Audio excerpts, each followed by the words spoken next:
half in the bag. Hail Satan! Hail Satan!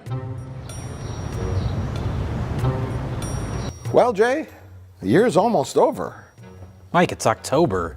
Yeah, like I said, the year's almost over. And what a scary year it's been. Oh, you mean all the hurricanes, political scandals, wars, all the shootings? No, I'm talking about horror movies. Since they don't make comedies anymore, and I don't watch drama movies because they're too boring, all I've watched are horror movies. Oh, hey, I've seen a bunch of horror movies too. That gives me an idea. We should talk about our top 10... Oh, who is that? It's probably a skit. It's probably a skit. Come in. God damn it. Come in. Hi. Is this the Chub Hub delivery guy? What? I set my order for noon, you fucking moron. Oh, no, I'm not from Chub Hub. My name is Nick Plinkett. I've been expecting you, Nick. Hi, great Uncle Harry. Yeah, no, I know this is kind of odd, me just, busting in here like this. You probably haven't seen me since I was a baby, but... Cut the bullshit. I know why you're here today. You do? Yeah. You need one of my kidneys. What the fuck is happening? I was gonna kind of build to that, but I figured maybe we could catch up and I could see how you're doing and... I said cut the sentimental bullshit. I'm on the AOLs. I've got a computer. I've got the Ancestry.com. I know that out of my 38 living relatives, 37 of them have died from kidney failure. And you're my only match for a transplant. I'm the last living Plinkett. Right. Whoa, okay. Uncle Harry, why are you pointing a gun at me? I'm gonna die in a couple of days. Is that supposed to be a threat? Oh, it's not just for you. It's for us. See, if you want my kidney, you're gonna have to fight me for it. Uncle Harry, I'm not gonna fight you for your kidney. I thought we could just, sit back and reminisce about the old times. Remember Christmas? No! I know I'm 109 years old, and I got 2 perfectly functional working kidneys. You've got your whole life ahead of you. But there's no such thing as a free lunch, except for Fatty's Chub Hub order. What? I had a coupon. That's rude. Nice to meet you. If you want my kidney, you're gonna have to play Russian roulette for it. You see, I knew you were coming over today, so I took the liberty of cutting out my own kidney. Jesus Christ. Yeah, that's right. I got it right here in this convenient carrying case, in all of its kidney glory. Now, I got this gun. There's 1 bullet loaded in the chamber. I'm gonna spin the chamber, and then we're gonna take... No, I know how Russian roulette works. You don't have to explain that to me. Now, if you win and I die, then obviously you get to keep the kidney. Hell, take the other one too. I won't be needing it. Just don't take my cock and balls. I want the maggots to have those. I made them a promise. I was on stage at the Oscars.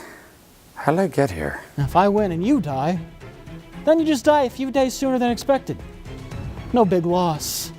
So what's it gonna be, kid? You wanna play one final game with your old Uncle Harry? Yeah. You know what? I do. Like you said, I'm dying anyway. What's a couple extra days? And I figure the odds are probably pretty good. It's like 50-50, right? Let's go. Let's do this, Uncle Harry. I'm ready. All right, kid. I like your moxie. All right. Figure we'll do it over there by that table. Just give me a second to get up. Okay, yeah.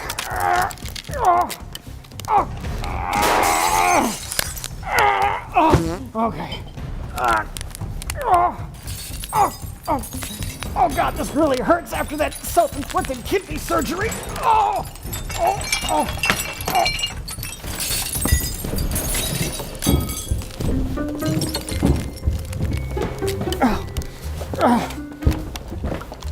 What?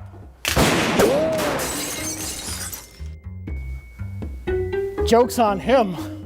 I put my kidney in that thing. What? What's even happening anymore? Well, that man got his kidney, so I'm happy for him. Can we talk about these fucking movies?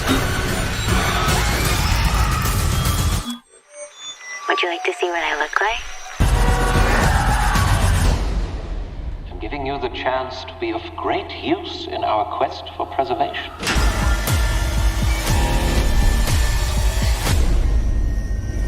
animals don't get too hung up on reason. They just keep killing.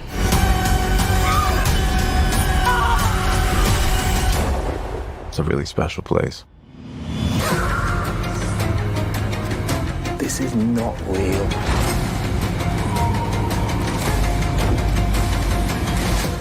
As I've always believed, there's nothing that can't be explained. I want to go. What happens when it takes on a life of its own? Maxine. You're a fucking movie star.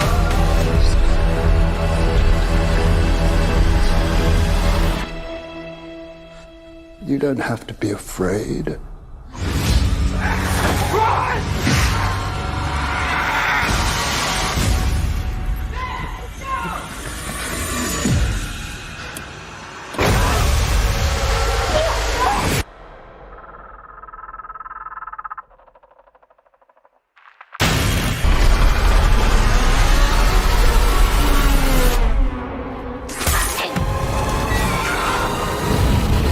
People are gonna love that. Plinkett ran after that guy. It took him a little while to realize that he put his kidney in there so he could play Russian roulette with that man. But then he realized that he didn't put his kidney in there, and then he realized that he did. So then he ran after him. $20, like on the way running after him, he doesn't remember what he's running after, and he just gets on the bus and goes right to Popeye's Chicken for his usual lunch special. Get a classic combo meal at Popeye's Chicken today. Love that chicken from Popeyes. For $5.90, $4.99, $5.99. What, I don't know what the price. It's here. Can you get a fast meal for $5.99 anymore? $35.99. 2 pieces of chicken, a 2-piece with a side of mashed potatoes and a biscuit, maybe. I don't know. Love that chicken from Popeyes. I didn't read the copy. Did you read it? What they were supposed to say? For For our advertisements Yeah. or product placements? Yeah. Oh. Popeye's Chicken. Check it out today. High quality chicken. Go to popeyeschicken.org. I don't know. All I know is it definitely won't make you sick. Love that chicken from Right. Oh yeah. Well, not. That's their slogan. That's their new slogan. I won't give you this. It won't make you shit your pants. I went to Popeye's Chicken the other day and I said, "Hello, I'd like to order some spinach," and they said, "We don't have it." And I said, "What do you mean you don't got spinach?" And then I drove my car into the building and killed 8 people. It was like, whoops. We've all been there. We've all been there. We've all had those kind of afternoons. Yeah. But yeah, so this video it will probably be an hour long, and the last 40 minutes will be a Popeyes ad. Yes. So, skip to this time code if you just want to watch the lengthy Popeyes ad at the end of this video. Jay, today we're here to talk about our 10 horror films each. Not a top 10. Yes, we before you start typing the substance into your internet comment fields, neither of us have seen The Substance. That's not true. Oh, I have now seen The Substance. what? You went to a movie theater? I did. Well, hold off on that comment there, Jay. Jay has saw The Substance. I have not. So here's the thing: we know that you're going to comment that we should have included this, or this in our top 10. These are the top 10 horror pictures we have personally seen. Jay will now include potentially The Substance in this top 10. I don't know. The Substance may be on my list. Stick around for the video. This is news to me. This is breaking news. So yes, that's the thing is like we are going to do a recap at the end of the year, and I looked at my list and I watched 14, 15 movies, and mostly all of them were horror pictures. It's been a big year for horror movies. So I said, since this is the spooky month of the year, October, why don't we take 10 horror films we've watched since our last recap and rank them, just for fun. And yes, this does not include every horror movie made in the year 2024, so calm down. Well, it also doesn't include stuff we've already talked about. Like, if this was a true top 10, Longlegs would be pretty far up there for me, but we already did a video about it. Right. There's just movies we haven't talked about, ranking them. Let's talk about horror movies. Before we get into our list, though, we should point out, as of the recording of this video, this past weekend, #1 movie at the box office, Terrifier 3. which is fucking crazy. This is not a studio movie. This series of movies, I don't personally like them, but completely independently made. First one kind of grew a following over time. Second one was like crowdfunded and then got released in a surprising amount of theaters and did relatively well. This third one, budget of only $2 million, number one at the box office over the weekend, without any sort of like mainstream marketing, no studio behind it, just a like completely grassroots growth. This is like unheard of. Take that, Joker 2, Folie à Deux. The other Cloud movie, it beats the sequel to a $1 billion movie. I mean, it taps into that like teen audience that wants to go, or young adult audience that wants to go see a geek show. See, people, a really bloody, violent horror picture because they ain't getting it from Blumhouse. Yeah, exactly. It's like the anti-Blumhouse movie. And yeah, I guess don't give the guy who directed the Hangover movies $200 million and carte blanche to do whatever the fuck he wants, because... I mean, did anyone see those Hangover sequels? I don't know. I know you didn't like the first Joker movie. I thought it was mediocre, and then everybody interpreted that as me hating it for some reason. I thought it was derivative and kind of shallow. And from what I understand, the sequel is him saying, oh, you like that first one? Well, fuck you. It's like, okay, but what are you saying? Other than fuck you, what's the point? It could be one of those Gremlins 2 situations. We'll only know when I never see it. So Robert Picardo gives up and decides to fuck a gremlin? That's what I heard happens at the end of Joker 2. That's why everyone's so up in arms. Okay. It is Warner Brothers. Joker versus Gremlins. Make that happen. Yes. I was thinking about that the other day.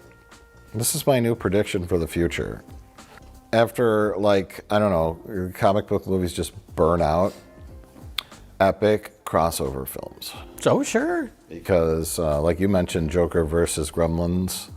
I was thinking about, like... that's Deadpool versus Wolverine. That's what that movie is. I was thinking about the floating, bloated corpse of Star Wars, and then the floating, bloated corpse of Star Trek.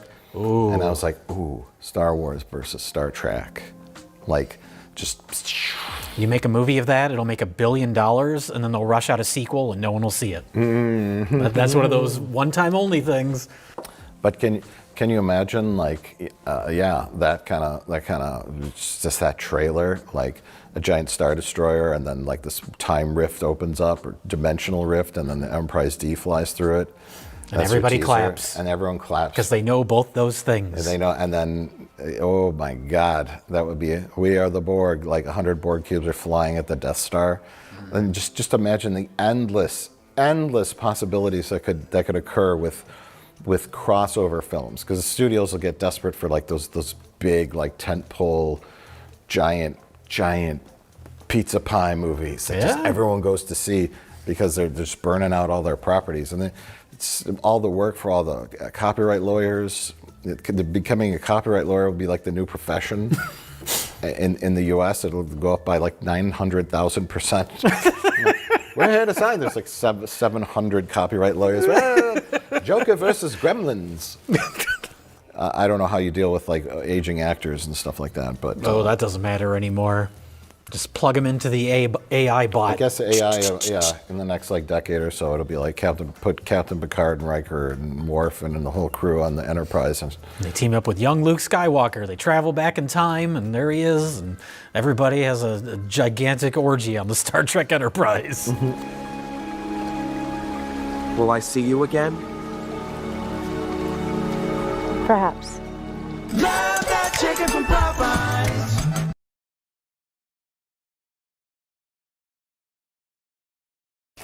What are we doing? What? Start. 10. My number 10 on my list is Maxine. Maxine, I'm the private detective. I had to find you. Third film in the Ty West Mia Goth trilogy. On paper, this should be my favorite one because it's an homage to Italian giallos and sleazy LA nightlife movies. But it's by far the weakest one. Because the story with those first, there was X and then Pearl. Pearl, I think, is by far the best one. X is decent. It's a good movie. But I guess the backstory was they were filming X, and while they were making that, Ty West and Mia Goth just kind of came up with this whole backstory for the old lady character, the murderer character in that. So they're like, they were filming it in New Zealand, I think. They're like, let's just stay in New Zealand longer and make another movie. So they had this like creative momentum and just filmed the second movie, almost like a spur of the moment idea. So those two movies are very connected, and I think they build off of each other. And then I was like, well, now we do a third one. It was kind of like an afterthought, because it's the main character, Mia Goth from X. She's now back. She's in LA. There's a mysterious black-gloved killer. She has to figure out what's going on. All the killings are somehow related to her, but her character has like no agency in it. It's mostly her reacting to things happening around her. So the character that I thought worked really well in X just has like no kind of forward momentum in the story. Wait. So in the sequel, Pearl, that is Mia Goth, but she's playing the old lady? Well, she's playing the old lady in X. She played both roles in X. Okay, so it's not the girl from X, the porn actress or whatever, right? It is. It's that character, Maxine, is in the movie Maxine. No, but in Pearl, it's the old lady's backstory. In Pearl, it's the flashback to the old lady when she was young. Same it's all actress. Mia Goth. Okay, gotcha. And she's a great actress. I forgot she played the old lady in X. Yeah. But she has so many great acting moments in Pearl, and then in Maxine, not nearly as much to do. The mystery, the killer mystery, is easy to figure out very early on, so there's no real tension, no real drama.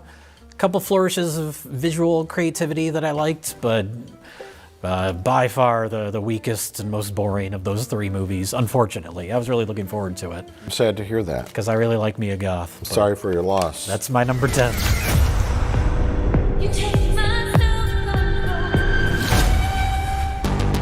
So these are my 10s plus, real quick. Okay. I watched the Tarot movie. It was. You watch all the shit ones. You watch all those crappy Blumhouse movies. Is Tarot a Blumhouse or no? I don't know. I think so. It's like there's another movie called Spin the Bottle out now. Where are we? Isn't this the house that all those murders happened at? They're playing Spin the Bottle. And it's like somehow I'm fascinated by like what do we make a movie about? High concept, low effort High movies? concept, low effort, low intelligence. Like tarot cards are spooky. Okay, let's spin the bottle. Remember that game? Let's make a movie about it. And I have this interest in making a horror picture about. Don't give them ideas. I have a whole treatment written up, and it's amazing. It's amazing, and it has a whole story. Oh, okay. And a group of. I don't know why I'm pitching this to you. This is my elevator pitch. Ready? They go. But they end up at this old.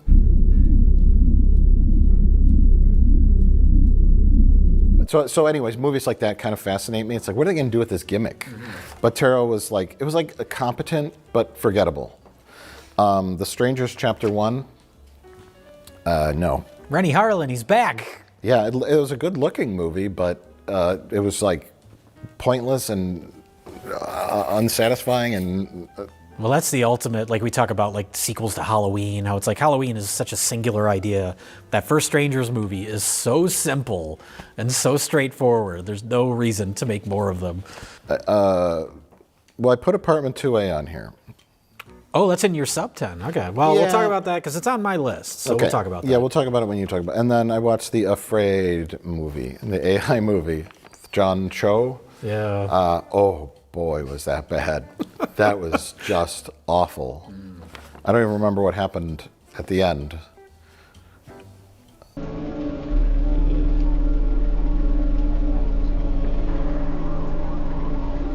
These are like Blumhouse movies that they shoot for like $1 million, and they make 32 million at the box office, and they finance bigger Blumhouse projects. Yeah. I think it was like 5 years ago. It was like from the producers of Paranormal Activity. Oh yeah. Happy Death Day. Happy Death Day. The Purge. The Purge. And now it is Megan. Megan.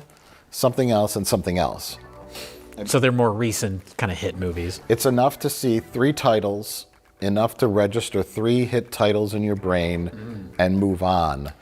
And so that was the formula about 5 years ago. Now it's repeating. In 5 years, it'll repeat again once they get 3 hits. Yeah. It is a machine. That's the thing, is they have no personality. They're all PG-13. They're aiming for the widest audience possible, which means they're going to be bland. Yeah. And then that's it. They eke out a profit opening weekend, and then they're never mentioned again. So my tennis trap, we're going to wait till we get up to 1 or whatever yours is. What if I put Trap at number 1? Okay, well, what if we coincide too much? My 9 is The Watchers. Okay. Did you not see that? I haven't seen The Watchers. Okay, The Watchers, Fairies, nope. That's all I wrote. That's your review of the movie. Number 9 on my list. I think this is on your list. Probably higher. Stop motion. Yeah, it's on my list. Okay. I don't know what it is. I think right in the middle. Oh, I forgot to put it on there. There's a girl. She's scared. There's someone coming. Stop motion. Story-wise, not doing anything new. We've seen a lot of movies like this, especially in the last few years. Young woman her reality starts to unravel, and is she losing her mind? Saint Maud. The Britney Spears story. The Britney Spears story. What? That's such a dated reference. I mean, I know she's still around, but I know. I suddenly became what's his face? Gene Shalit. Nah, the guy with the comb over and the tuxedo. Britney Spears. Oh, yeah, you know. Neil Hamburger. Yes, Britney Spears.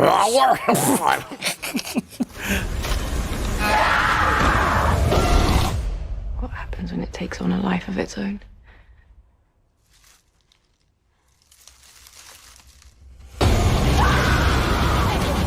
So story-wise, not doing much new, but man, those little stop-motion creatures are great. All the stop-motion stuff in the movie, I think, kind of elevates it to something a little more interesting. Yeah, well, yeah. I liked this movie quite a bit. I didn't love it or I didn't hate it. I saw the trailer and I was like, obviously lured in by the visuals and that's its style, strength, the tone. And there's something there's more going on. It's more like metaphorical and the spiral into insanity by like her being lonely and under control of her mother. The oppressive mother, and there's a lot of character stuff going on with that, and it was nice to see. I kind of thought like, okay, she's making a stop motion movie, and it becomes like all encompassing, and then during the storm, lightning strikes her studio. And the stop motion characters become possessed by evil forces. No, this isn't a Blumhouse movie. It's not a Puppet Master film. No. Like I said, yeah, like a Saint Maud or like Censor from a couple years ago. Yeah. It's that exact kind of same structure of what's real, what's not. Is she losing her mind? It follows that kind of formula. Right, but it's very similar to Cuckoo. You didn't watch that. I haven't seen Cuckoo yet. There's the plot and then there's the theme. Yeah. And it's the oppressive mother and the daughter wanting to finish her mother's work. Her mother goes into a coma and then eventually dies. And then there's a mysterious little girl that comes around.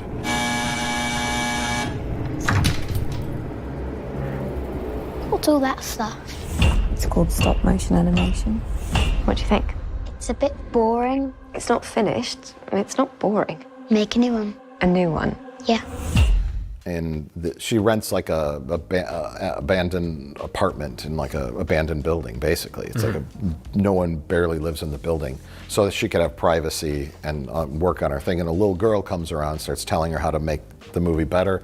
So there's, like generational female stuff. What was that other movie with the generational females? Relic. Relic, yeah. Which will kind of come up later.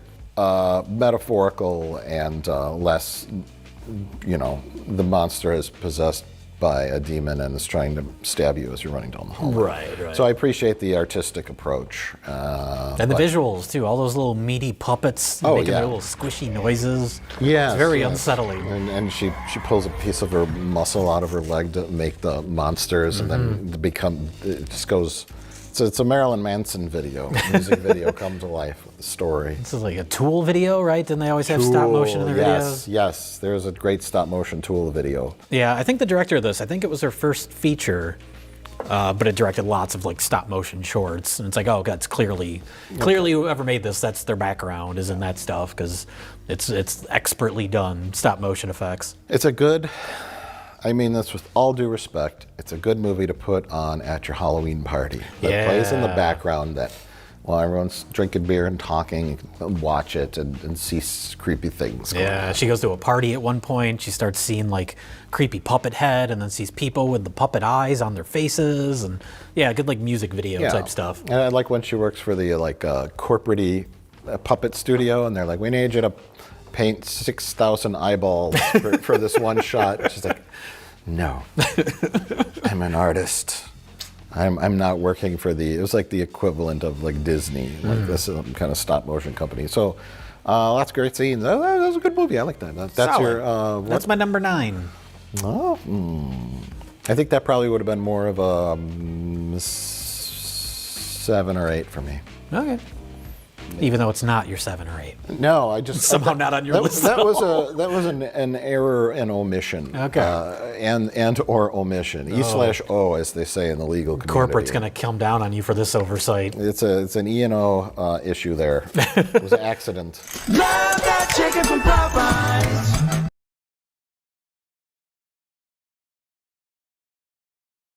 My number 8 was Salem's Lot. Oh, yeah. This is a movie that was shot like 4 years ago, sat on a shelf. At one point, it was going to be theatrical, and then it was just like erased from their lineup of movies. And it's David Zaslav, so people were like, oh, are they just going to delete this movie from existence? And I guess they finally decided to just dump it on Max. It's not safe!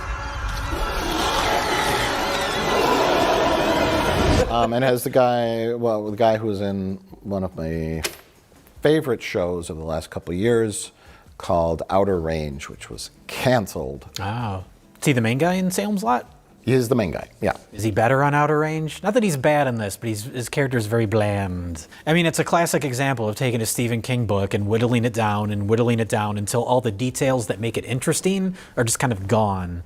Because it's supposed to be, I mean, it's about a town that gets slowly overtaken and all the townsfolk become vampires. But there's so little emphasis on all the like side characters in this that it doesn't really have much of an impact when they start turning into vampires. This should be a mini-series. I mean, there's really no point in doing a new Salem's Lot when you have Midnight Mass, which is a very similar type of story, done infinitely better. Yeah. Because you get to know all those side characters in that town. They don't literally become vampires, but they're controlled by the vampire. Yeah, it felt quaint. Because same with the Rosemary's Baby prequel, Apartment 2A or 7A. 7A. It felt quaint because it's like, oh, they're just devil worshippers. Hail Satan! Hail Satan! Oh. Vampires? Like Salem's Lot was probably like groundbreaking and novel in 1974 or whenever he wrote it. Sure. But nowadays it's just like, oh, that's the twist. It's just the guy brought a vampire into this town.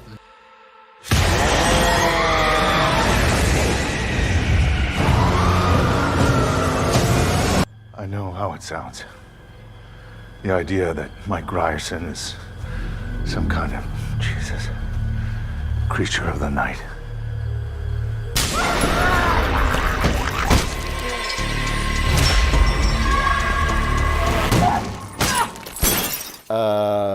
I see what you're saying, side characters, but not having seen the original movie, or there was a TV miniseries? Oh yeah, Toby Hooper did it. It's classic. Okay. The look of the vampire in this is directly stolen from the vampire in that. Barlow, the main vampire guy.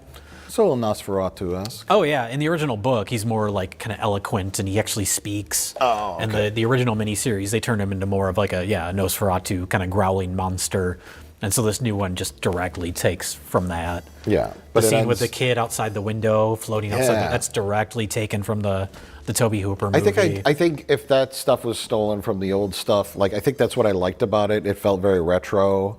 The kid floating outside the window, like you just show that to a Gen Zer and they'll just laugh because it's not like jump scare, but it's creepy in an old-fashioned kind of way.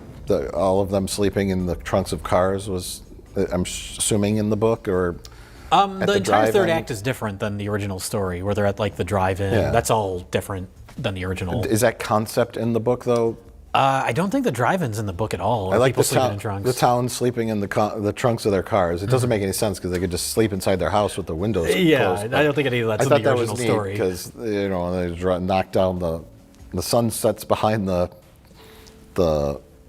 Did you watch this new one? Oh, the sun sets behind the movie screen and they knock it over and then So I would say to me it was like the Cliff's Notes version of something better. Yeah. And I thought it was entertaining.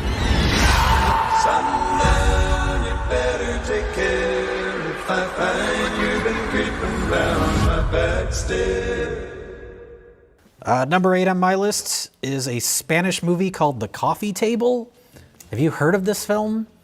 It's kind of becoming a little notorious because right off the bat, I'll say it would have worked better as a 30-minute short film because it has the inciting incident, which I won't spoil, but it's one of the most shocking and horrific things you'll ever see. It's very disturbing. And then the rest of it, because it's a guy, he lives with his wife in an apartment, and they're having guests come over later. But I've seen the trailer for this. Okay, while she's gone, something horrific happens. And the rest of the movie is him trying to hide it from his wife and from their guests that show up. So it's very almost like a sitcom premise, but it's very disturbing and horrific what starts the movie off. And so it develops this somehow, even though it's so awful, it develops this dark comedy tone of him constantly trying to hide what actually happened. And I don't want to say any more with that because it'll get into spoilers, but it's very well executed. It keeps your interest. It keeps the tension going for a while, and then it feels like it should start to end, and it keeps going. So 30-minute short film idea, stretched a little too long, but very well directed. But just be warned that it's incredibly awful and horrifying set of events that start the whole thing off. Well, coming from you, it's dark. It's my very dark. mind cannot even fathom what that could be. Y les aseguro que esta mesa, por diseño y por su nivel, les va a cambiar la vida a mejor. But the opening is kind of interesting because it's called The Coffee Table. The coffee table is involved in what happens. So the opening scene of the movie is them at the, I can't remember if it's a thrift store or just some sort of furniture store, buying the coffee table. So it's all the origin of the coffee table before it gets into the actual story proper. Now, is the coffee table haunted? No, it's not a Blumhouse movie. Every time we talk about a movie that isn't a Blumhouse movie, we have to point out that it's not going to be the stupidest thing ever. Dumb premise that leads to a bloodless series of non-events. That's every Blumhouse movie. Oh my God. Wait, say that again, Jay. I don't even remember what I said. A dumb premise that leads to a series of non-events? Bloodless. Bloodless a dumb series. Premise. A dumb premise that leads to a bloodless series of non-events. Now, I would never, ever, ever suggest that anyone out there, I would never suggest this, but anyone out there would ever go to Wikipedia and put that as the plot synopsis for every Blumhouse movie on Wikipedia. Now, I would never suggest No, we that. can't recommend people abuse Wikipedia. It's a funny idea, but I would, if that happened, sure, it would be hilarious. How about, can we throw the word embarrassing? Series of embarrassingly bad non-events. Okay, one more time. a dumb premise that leads to a bloodless, embarrassing... A bloodless series of embarrassingly bad non-events. There you go. Okay, we're going to put the text up here just for reference. Just so you remember We would it. never, ever...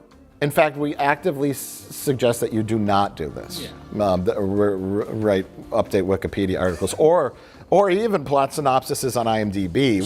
Sure. I would never, ever do that. No. And I would never put the text up one more time here. Well, we can put the text up. It's our own video, and it's our own opinions. So we can express our opinions. That's how we in our feel video. about a lot of Blumhouse. Not all, but Not a all, lot. but most. But certainly I would never, ever, ever, ever suggest anyone like copy paste that text over and over again to update every possible Wikipedia article on every possible Blumhouse film and or IMDb descriptions. No, please don't do that.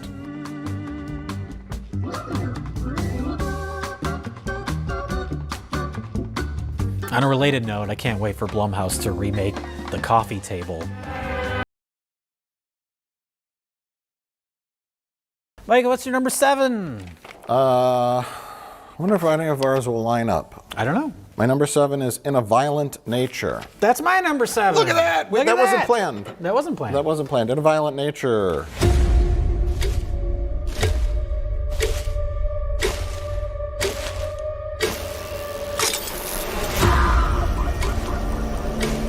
I liked it a lot. I liked it a lot. And it's definitely worth checking out. I enjoyed the trailer.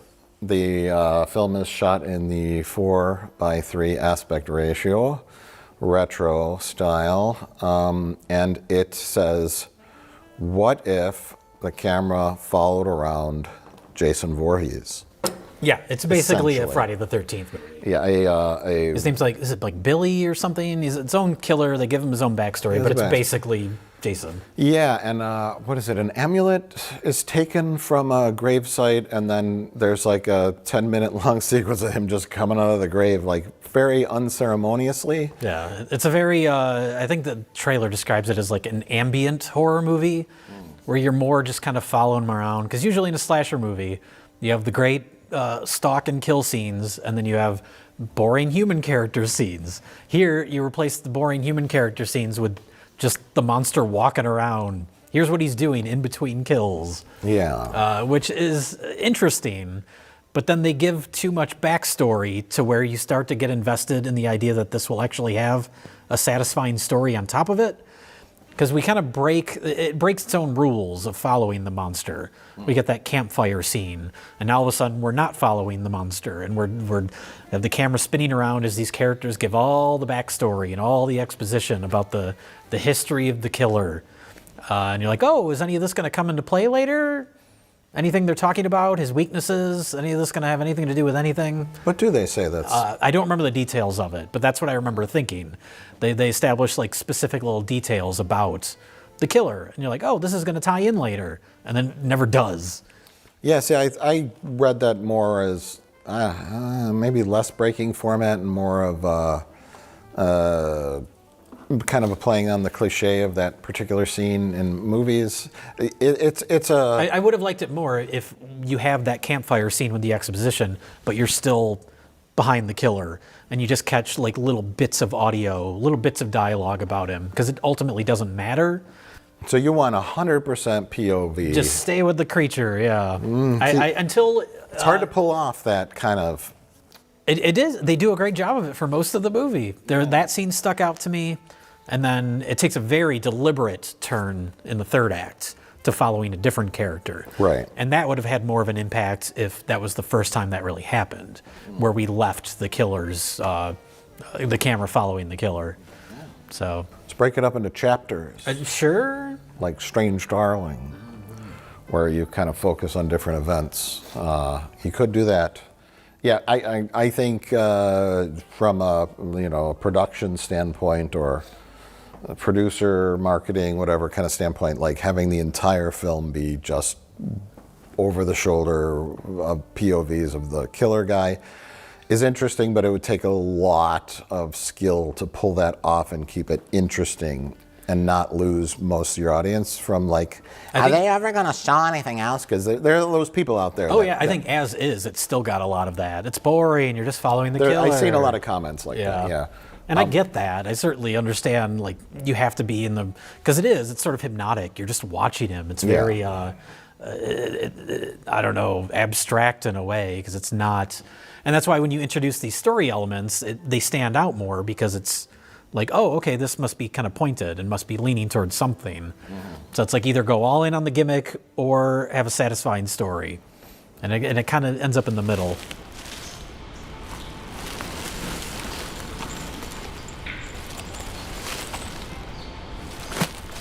Oh, yeah. See, what intrigued me in the beginning was that first scene where he comes out of the ground and just how, I don't know which Friday the 13th movie where the lightning strikes the... Oh, that's 6, yeah.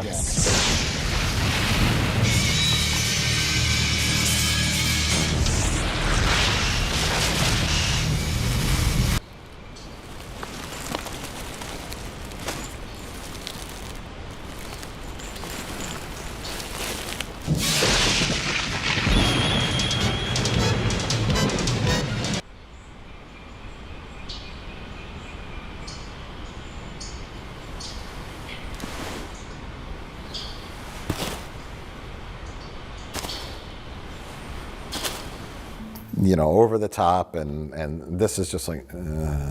It's so, everything's so mundane. And it's so like, it lacks, I don't even, is there music in it? I don't think there's any music. It's where it lacks all the pizzazz and the, you know, there's no like smoke machine running at night, and all the like the horror movie things that you think you need to make it scary are withdrawn from this, and it is scary at times, and there are some really good like moments, like when they're trying to get into like the ranger station, where it kind of I see what you're saying about the fire pit scene, where it comes off as like a what if kind of movie. What if this lumbering undead thing that just wants to kill, it's just no motivation, it's just like a killing machine. What if that were to come out of the ground and just exist? Yeah. How would the world react to that?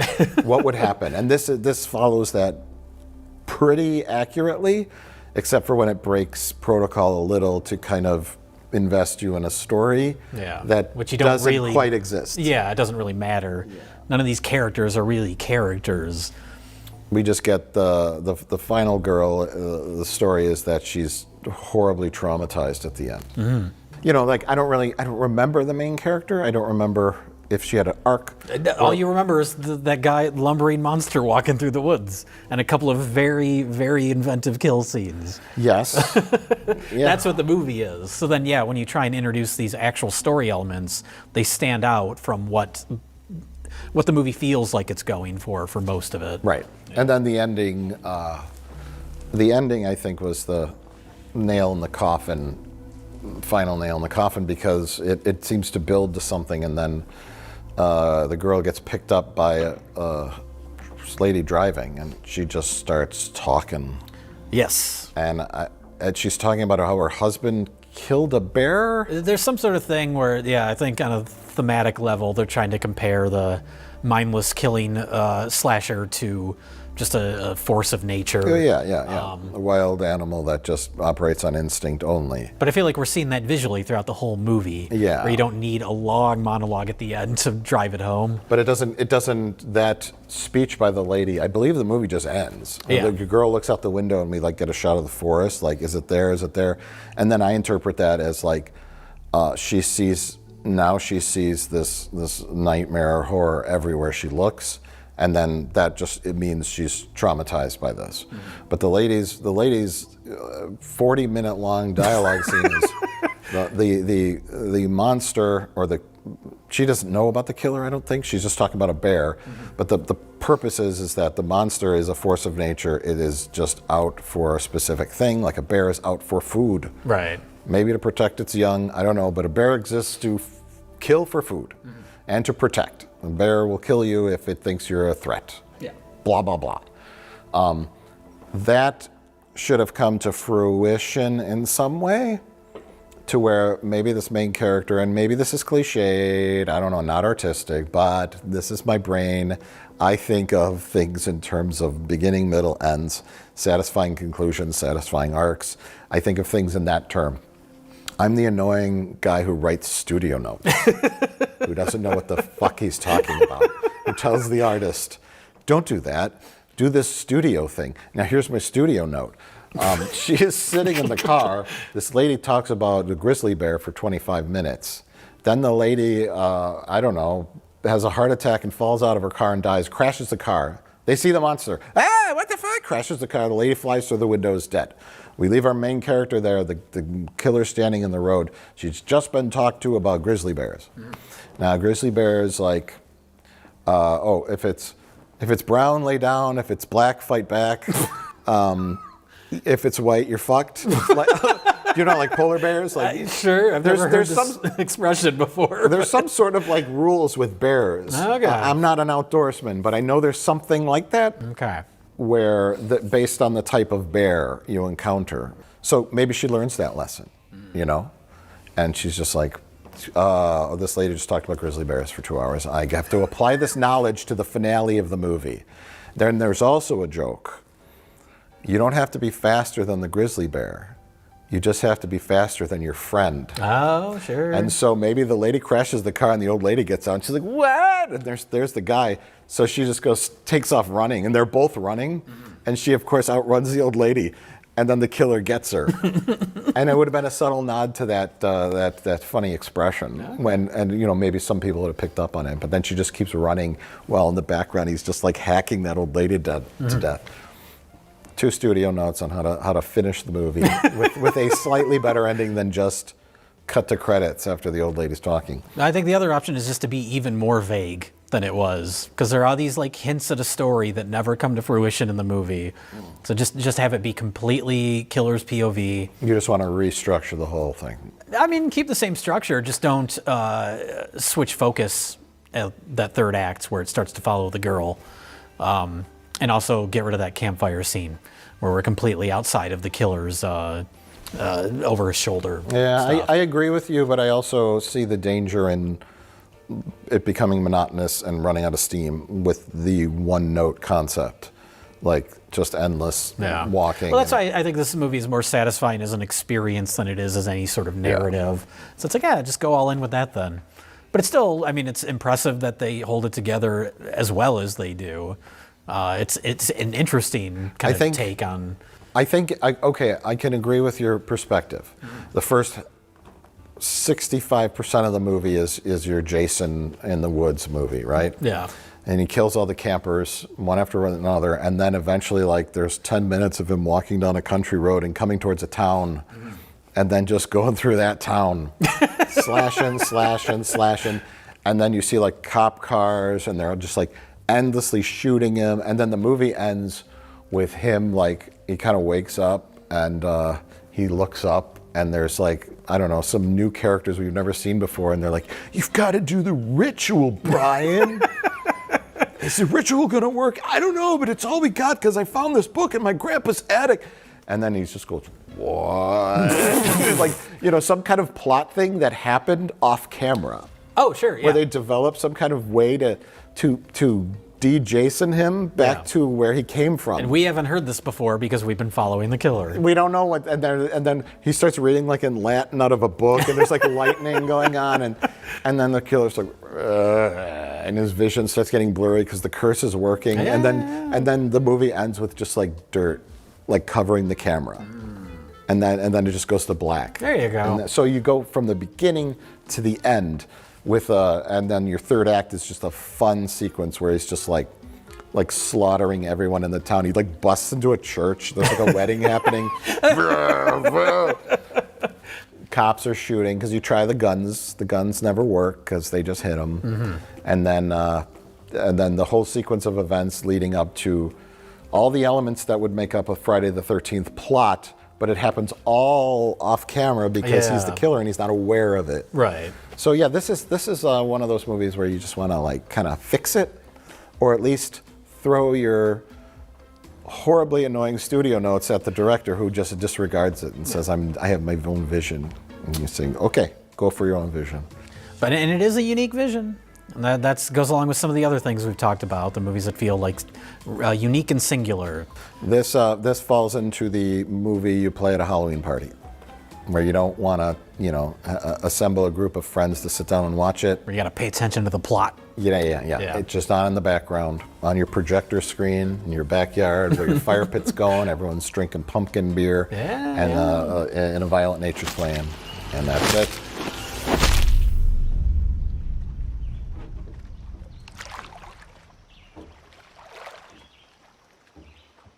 Who's 6? You? We're gonna be here all week.